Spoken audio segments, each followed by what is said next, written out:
Dignitas continues to prove that they are quite the force here in the HGC Europe division as they take on Diamond Skin, and they are up 2-0, and it has been clean victories each time, 2 to 3 level leads, as Dig just continues to show why they're some of the best we have in Heroes. Yeah, this is a rough time for Diamond Skin. There's definitely a huge skill gap between the two teams at this point. Very clean play from Dignitas. And Diamond Skin, what they need now, map win here would be fantastic if they can on the next one come out swinging, grab a good early game, and maybe take the momentum into the late game. That's what they really need to do here. I feel they really need to establish a lead early on, because so far late game Dignitas is just looking insanely strong. And if you give Dignitas the early game, you will never even get that fair fight that you want. Well, it's time to find out which battleground we're going to for game number 3. Will Diamond Skin choose the map? They do. They pick Cursed Hollow, our first view of the battleground here in Europe, as we did not get it last week. Exactly. First time Cursed Hollow. First time that we have a map that was the standard map for Euro. And Diamond Skin is willing to pick that against Dignitas. So what could they have in store, knowing these players? Maybe Illidan with the Hunt? Split pushing available here?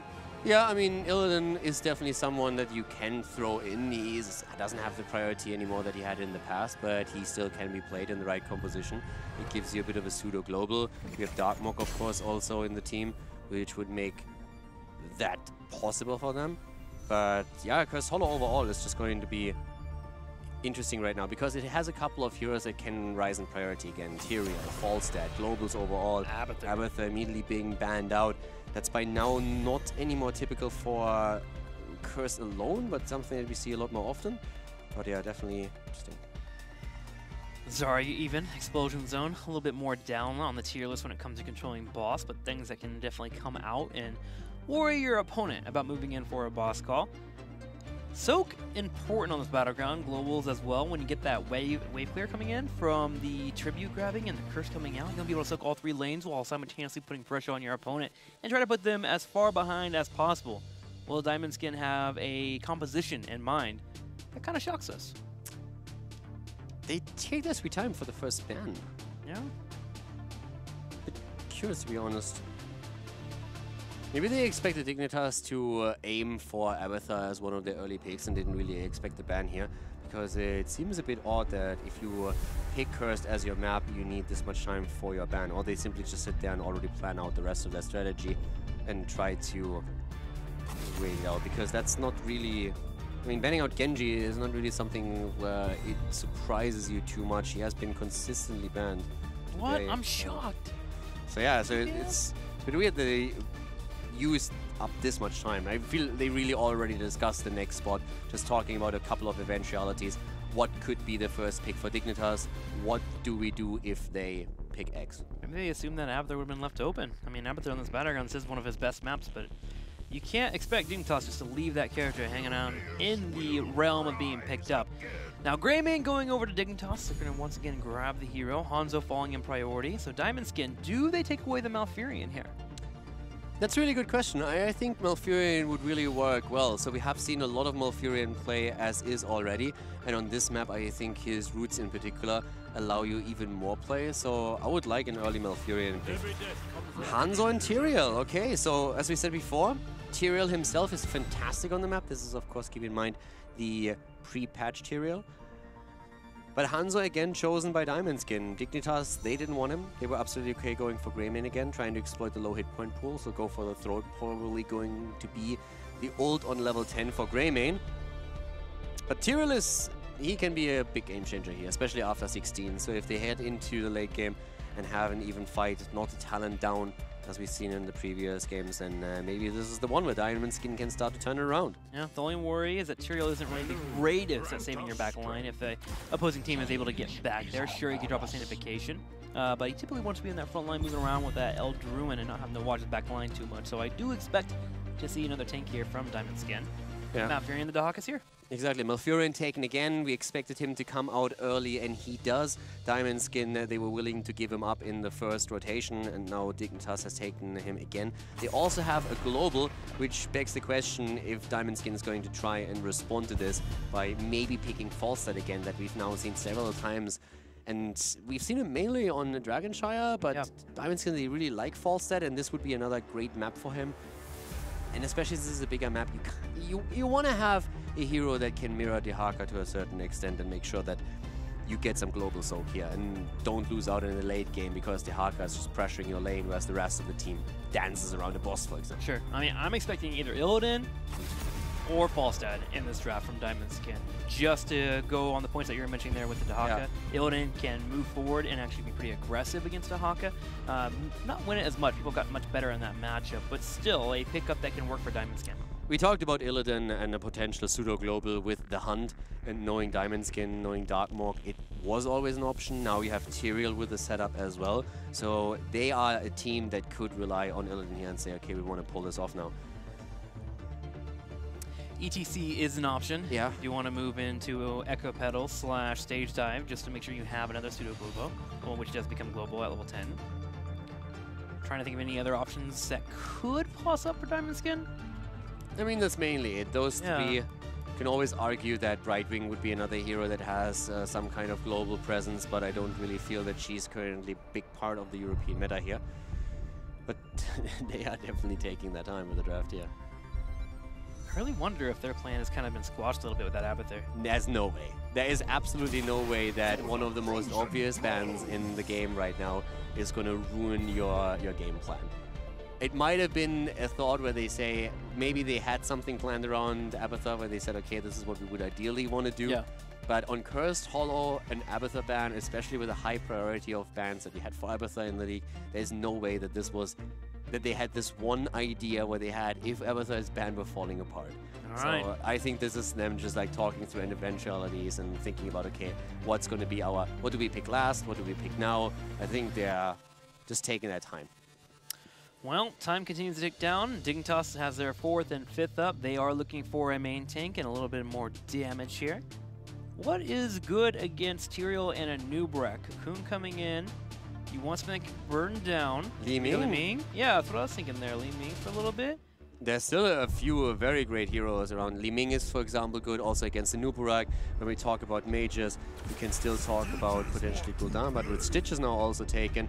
This is what I talked about in the previous game. You already have Malfurion because you like him as an early option. Stitches, throwing him in there, is basically just the consequence. You know you can play it. It's one additional option or avenue that you can explore. Now we have Greymane as well and Li Ming, so the blow-up potential between the two of them after a hook is crazy strong. Well, thank you, JPL, for bringing the Stitches back. Asked for it in game number 2, but I got it in game number 3. Love to see his hooks. And of course, the Slam build, which is one of my favorite builds as of lately on Stitches. 5th pick up here for Diamond Skin, and gonna need a healer. Do they just move into Kirazim and go full dive? To be honest, I thought we were done with the draft. Well, sorry. No, Li Ming was just like, okay, we're done. Yeah, a healer. You're right. We still need a healer for Diamond Skin. Would be a little bit of an unfair fight having a 4 versus 5. You can play Rhaegar again. And Rhaegar would be the obvious choice, considering Kirazim. There he is. Wolf Joe gonna deliver some punches, chase Li Ming at 16, and possibly Greymane. So Caldor, Diamond Skin going into game number 3. Can this draft be the one that gets him on the scoreboard? I mean, yes, it can. They have some great tools. They have Sanctification around boss fights and tributes. They have Mighty Gust. They have their global. So there's a lot of cool aspects to the draft. They also have, again, the combo between drop the Cocoon, isolate with Gust, and then get the kill. It's just that so far their coordination was nowhere near the coordination execution that we have seen on Dignitas' side. So they need to step it up, but they have the tools. They have tools where they can make plays and where they can get isolated kills and where they can also win a team fight around a good Sanctification. But right now it's just that there's a massive gap between the two teams that, let's be fair, you would also expect from the team that is hailed to be the best team in Europe right now. So they can pull it off, but they need to step it up compared, like in terms of synergy and how they approach it. But they have the tools available to do it. All right, well, let's do it. Game number 3 here. Tyrael and Falstad and Cursed Hollow. Good boss control will be enough to get a win over Dignitas. Let's find out. Game number 3 and potentially the last game in our best of 5 series between Dignitas and Diamond Skin. As we see Poik on Liming, Snitch on Greymane, Wooby on Dehaka, JPL on Stitches, and Azalea on Malfurion again. On the right side in the red, Diamond Skin. Wolf Joe playing Karazim, Darkmok on Falstad, Robodoba playing a Nubarak, Rostmag on Hanzo, and Nande will be your Tyrael player. So now, after we've seen already once today Transcendence taken on level 1, we are back to Iron Fist taken by Wolf Joe here. And yeah, an interesting game here for sure. We will see a lot of hooks attempts and the follow-up with Root and of course a Liming combo plus Greymane. So there's definitely a huge amount of kill potential for Team Dignitas if they can connect the hook with JPL. And we know how strong JPL is with that hero. But the game starts off with an aggressive move at the top lane against one of those towers. Well done by Diamond Skin, but Wooby's already there, connects the drag on Karazim, jumps out and barely gets away before Snitch is able to take him down. Even Hanzo getting nailed there, but able to jump away. Question, Kaldor, as we move to level 4, what do you think about W build here with Redemption? On Hanzo. Gives you the extra damage against bosses. Once you finish Redemption, you can shred it in 6 seconds with the help of one teammate.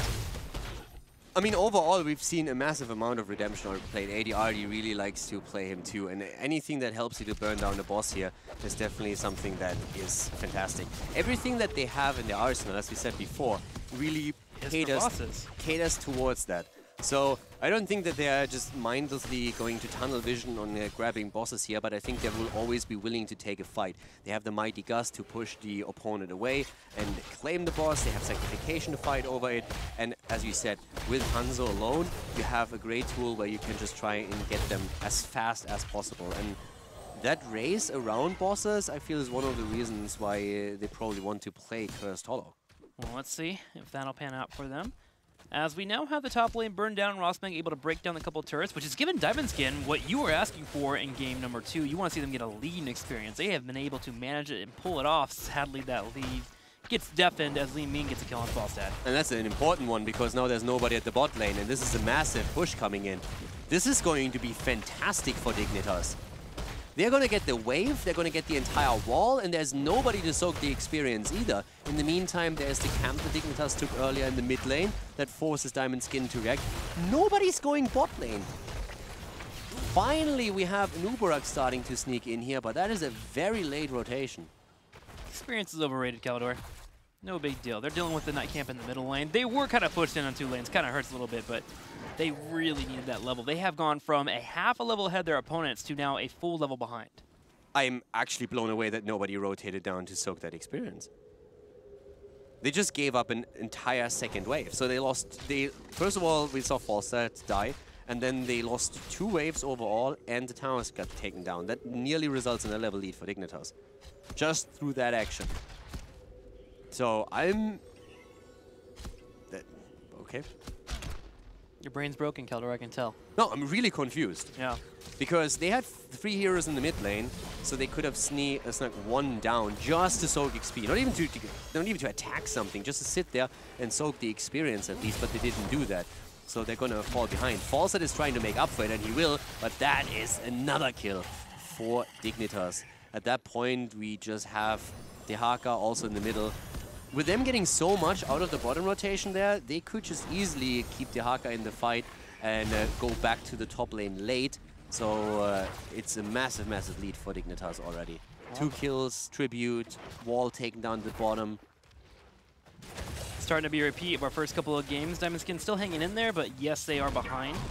I am curious to see if we're going to get that level 7 pickup on Hanzo, because they did get the level 4 pickup on the scattered arrow called Serrated Arrows, which does 150% damage extra to minions and mercenaries. So you're able to camp pretty well.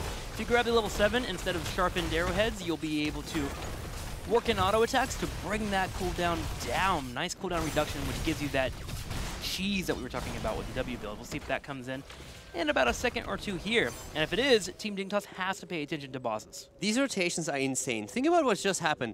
We just saw Dignitas move with 5 man into the mid lane, take down the wall, and they didn't lose any experience because They pushed out the lanes first, and they did it at a point in time when Karazim was doing a camp, when they had vision of their opponents, and once they had the wall, they just immediately moved their Haka down to the bot lane. They moved someone else, Greyman in this case, to the top lane, where the wave just pushed into fort range. So they are just collecting experience on every lane and still group up as 4, as 5 to take down walls. They're level ahead right now. 1 tribute already taken. Fantastic movements on the map by them. Really, really good job by Dignitas, and great shot calls here. Well, Boss doesn't be in the bottom against that Haka. Can rotate up, he'll be a little bit later. The boss does spawn at 5 minutes here, so they will be up for our teams. Poke constantly coming in. Diamond Skin just being completely zoned out. Nande comes in the back there to delay Xayah from grabbing the point. Will Falstad decide to rotate up? Dahaka is under no pressure to come in. He doesn't have to. Yeah, he doesn't have to come in at all, and the poking is working in favor of Dignitas right now. JPL also doesn't hook. Just look how he holds the cooldown, and that is pretty awesome for him, because Diamond Skin is constantly under the impression that the hook can come any moment. Finally, this is an opportunity. He misses out on it. But him holding the hook this long, because it's a long cooldown.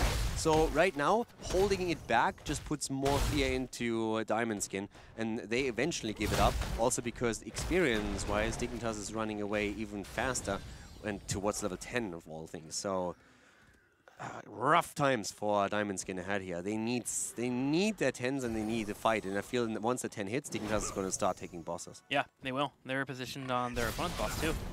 A little fight here in the middle. JPL is the target.